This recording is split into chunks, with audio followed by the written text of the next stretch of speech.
I say this with a deep breath, and it's a horrible thing to say. I think we will be living in a far worse kind of dystopian version of Nazi Germany, and I think we'll start to see people that we know disappear. I'm not really 100% sure what she means by dystopian Nazi Germany. The one that I've always learned about was already pretty dystopian, so I'm not really sure what the inference there. The mortality rate for COVID is less than the normal flu. Why have they put us in why have they put all these ridiculous unjustified measures? So run us through then, how did you end up in Westminster speaking to this woman? So I was on a bike ride through central London. It's usually quite quiet. I sort of came through Westminster, and I noticed there's some people, with a megaphone, people shouting.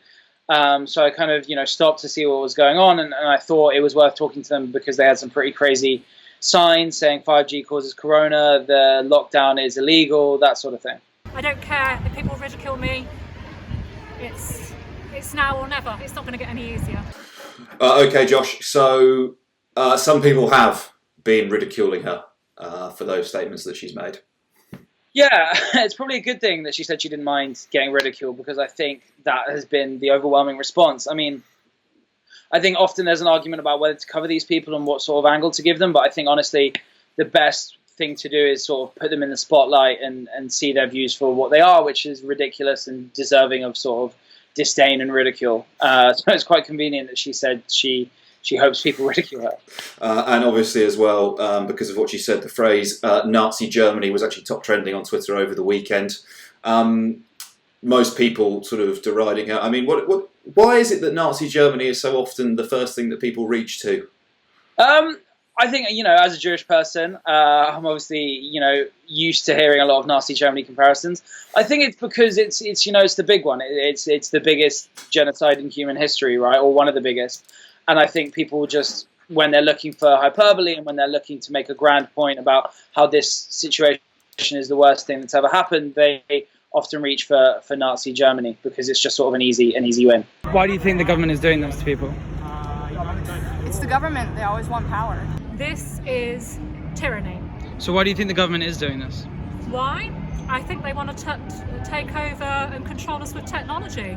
I think they want to bring in a new kind of economy which is based on technological control, a new cryptocurrency, and I think they want to do it through medical tyranny. And I will fight to say no. I do it for my son. I do it for everyone's kids. Of reasons. There's a reason we're all here.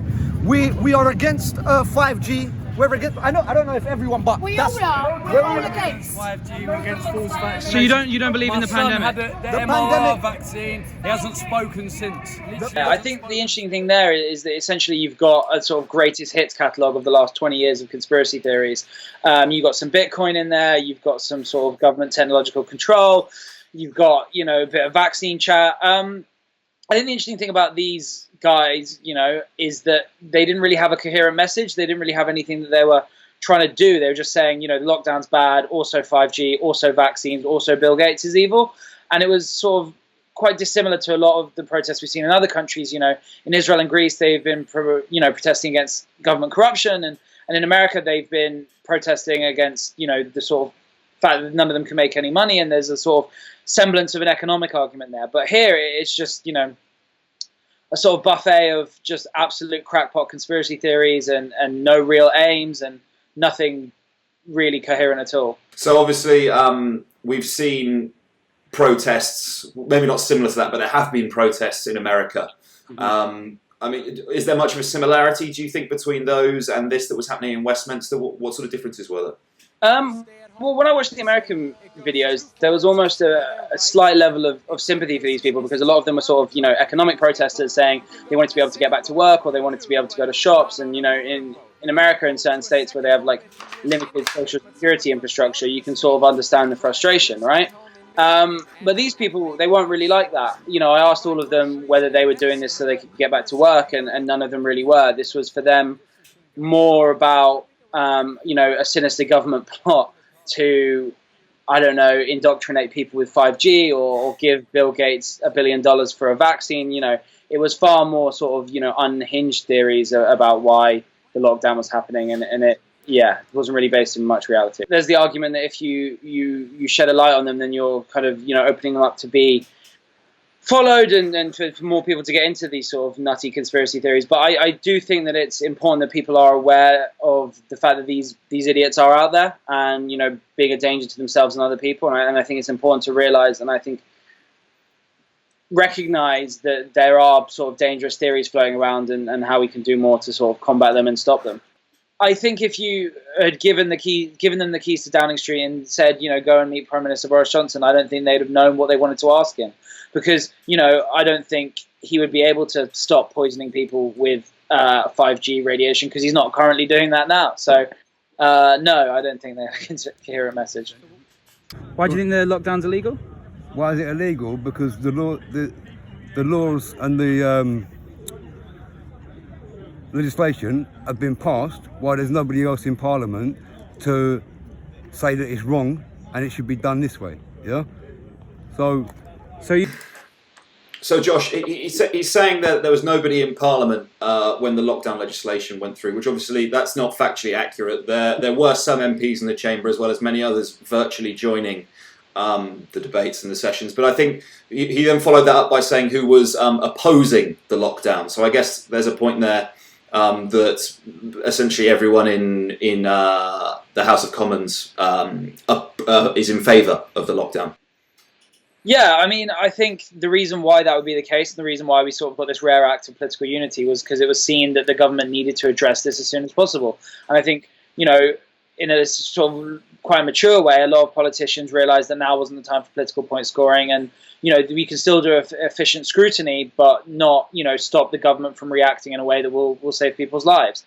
So again, I don't think it's a grand conspiracy theory. I think the legislation passed, and it was mostly to do with how much money they could give out, and different measures, and safely banning restaurants and pubs from opening. So all these things were done to react quickly to an unprecedented national pandemic. So I don't really think that there's a particular scandal there. Cool. They're trying to depopulate the planet. They can't do it through war, so they're using another means, which is warfare. That's what they're doing. So do you believe in the pandemic? No. If you look up radiation poisoning, the effects of that and the effects of COVID-19 fit together like a glove. Exactly. Work it out, people. Wake up. Do your research, Fitting together man. like a glove. How do gloves work, Josh? My understanding of gloves is that something goes over your hand and they don't fit the hands together. That would be sort of like a binding of some kind. But yeah, this was just them, not really knowing how 5G works, because at the end of the day, it's less powerful than the sun. It's less powerful than your microwave. It is not really any different to 4G or 3G or any other mobile internet that's already out there. It's just the latest iteration of that. So I don't really think he knows how 5G works. I don't really think he knows how radiation poisoning works.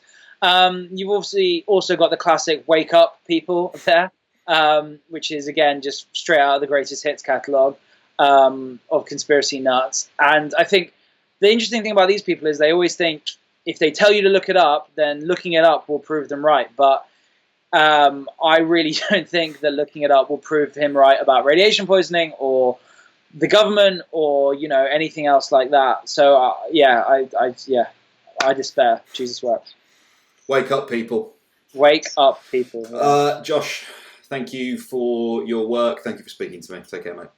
Why are you out here today? Why are we out here today? Because we are rebelling Sorry, against the because of the government. camera angle. Can you stand yeah, perfect. We're rebelling against the government. Basically, they're forcing vaccinations on us.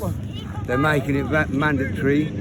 And these vaccinations are coming from a man that was first saying that the world is overpopulated and that if we do it correctly, that we can depopulate the world by 15%. So why do you think the lockdown's illegal? Why is it illegal? Because the laws and the legislation have been passed while there's nobody else in Parliament to say that it's wrong and it should be done this way. Yeah. So are you doing this because you want to get back to work? Well, I work anyway. I'm here to basically try and save the rights of the human race. Yeah. The government are corrupt.